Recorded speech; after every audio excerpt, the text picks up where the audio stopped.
So we're going to continue with our integration by substitution questions. And again, you see a question like this, you see a lot of trig functions. The first thing that you start to look for is something inside of something else. Is there one function inside of another function? And so you might be able to see that of all the functions written there, the tan is inside of sine. If that's the case, it's usually going to be that that's what your substitution is going to be. So if we let tan u equal tan of x, then we find out that our derivative is secant squared, and so, oh, and there's the dx is missing in this question. So we do have the secant squared dx there as well. So we have the function inside, which we normally substitute that as u, and then when we find the derivative, we're hoping that that also shows up in the question. Because if that's the case, when we rewrite this, when we rewrite this, we still have sine. Instead of tan, we now have u, and instead of secant squared dx, we now have du. And so we've taken something that looks very complicated and rewritten it as something that's simple. It's one of our basic integrals. The integral of sine, positive or negative cos? Negative. Negative cos u plus c. So we get negative cos of tan x plus c. Again, once you're done, if you want to check to see if you've done it right, take the derivative of that. Use your chain rule, and you'll see you'll get a secant squared at the end. The negative will go away, and it will work out. Well, this is my favorite question of all of these ones, because we can do this one in 3 different ways. I went too fast? Oh. Yeah, but he never writes anything. I can...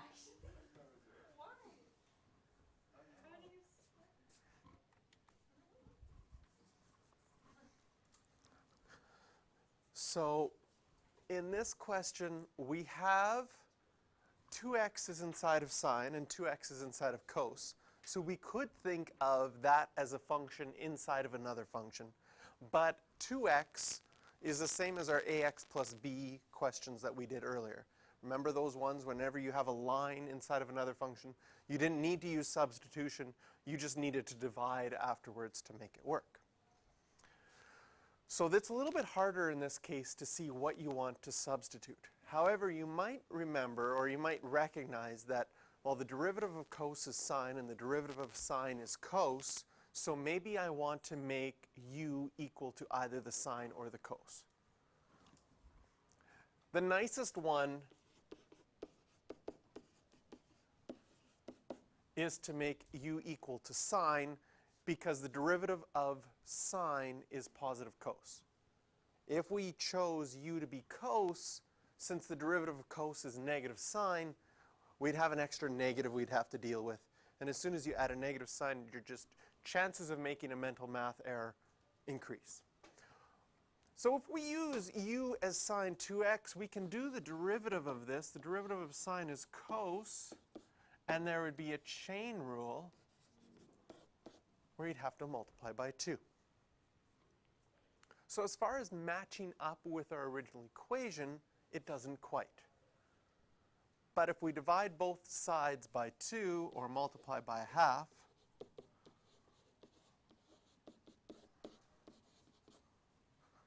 we do get cos 2x dx.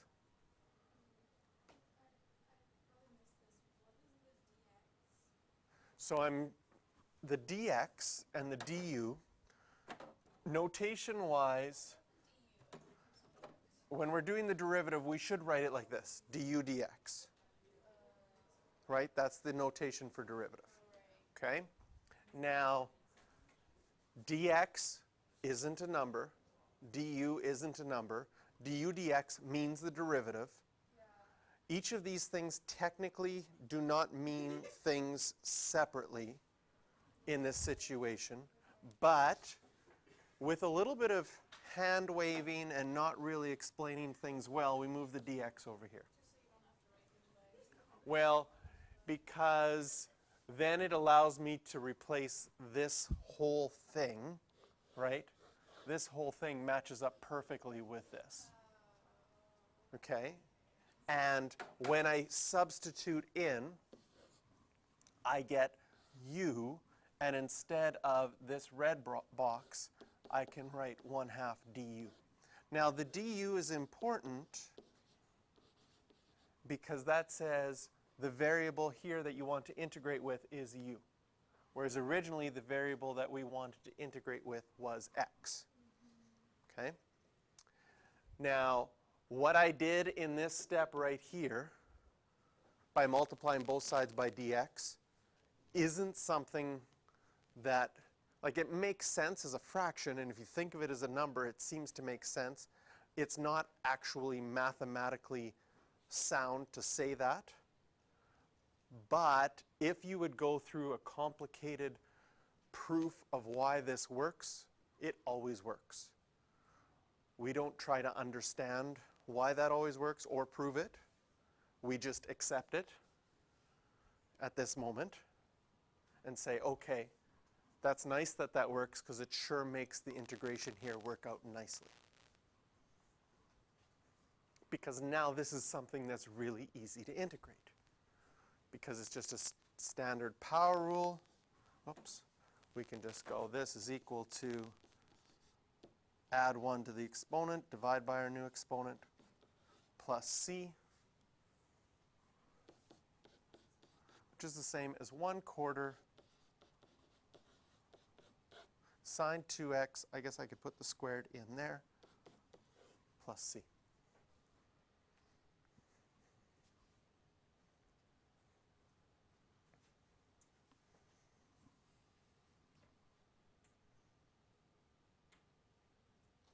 So how different would the answer be if we had made our substitution different?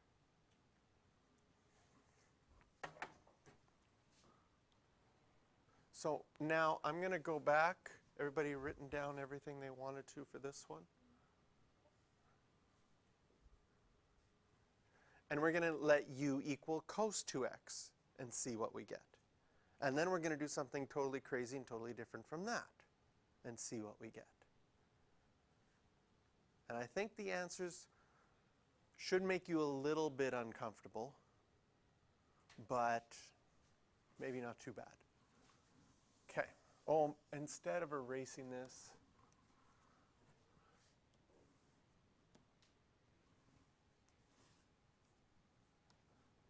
we'll just, that's quicker.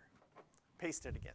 So now we are going to let u equal cos 2x. Then our derivative would be negative sine 2x cos. We'd have to multiply by 2. So our idea really is almost identical, except we have a negative here in order for things to match up.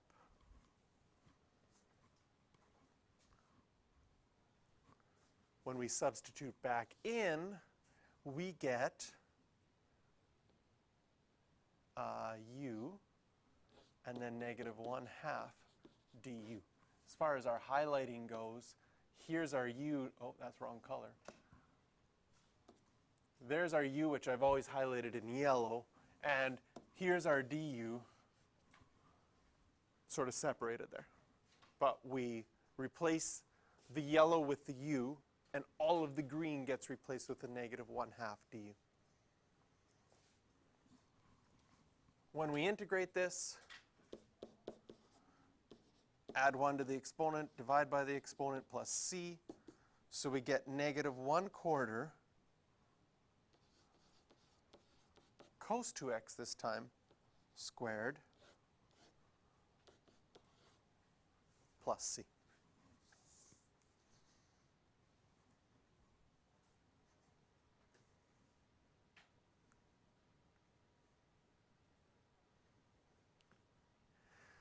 Now the first time, well, I'm going to do it one more time, and then we're going to talk about these results. So that answer is not the same answer, is it? So that feels a little bit weird, but both of those answers are right. And now we're going to do it a third time.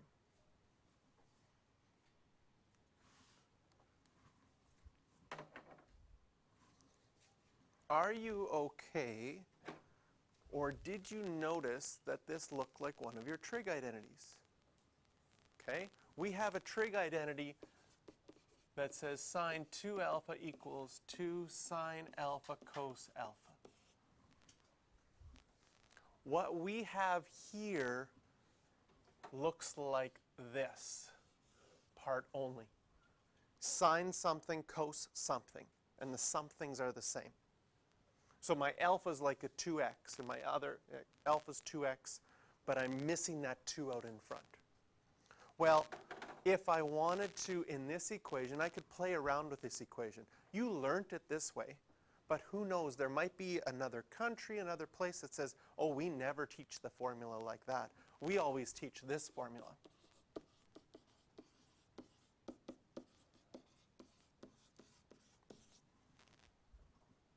And they would say, the first formula makes no sense to us whatsoever. We just teach this formula.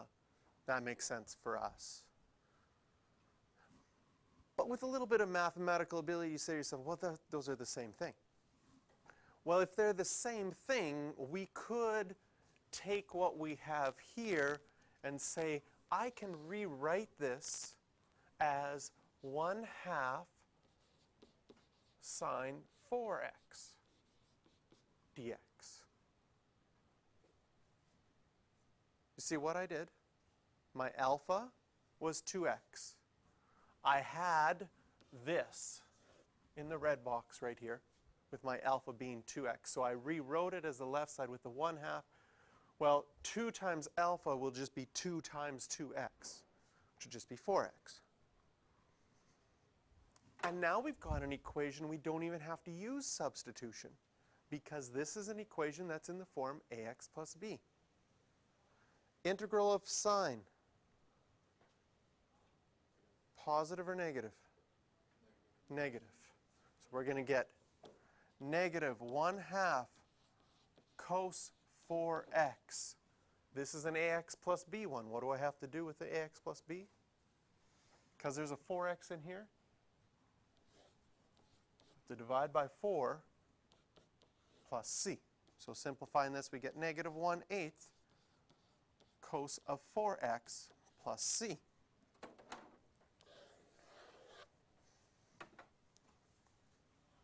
Oh, let's look. This is the answer. No. This is the answer. No. Wait a minute. This is the answer. Which one is it? Or have I done this wrong 3 times in a row and you guys have just been eating it all up? It's all of them. So does that mean that any answer is right for this? We could just make up something and there we go. Wouldn't that be nice? If that integration by substitution doesn't really exist, you just write down any answer you want and life is good. You're going to get 100% from now on in math. Is it wrong? Yeah, if you forget the plus c, you're done. So you start to think, well, if they're all the right answers, did we make new identities? Is 1/4 sine squared 2x equal to negative 1/4 cos squared 2x? And is that equal to negative 1/8 cos the 4x? That'd be pretty cool. The answer is no, which is confusing because they're all right answers and they all equal the same thing. Shouldn't they all be equal to each other?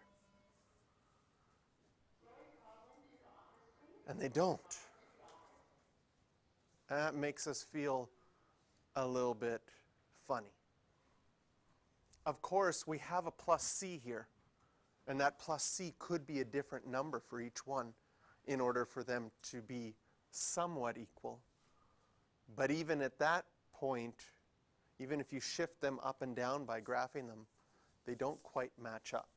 So something feels a little bit weird here. Yet all those ones are the right answer. Oh.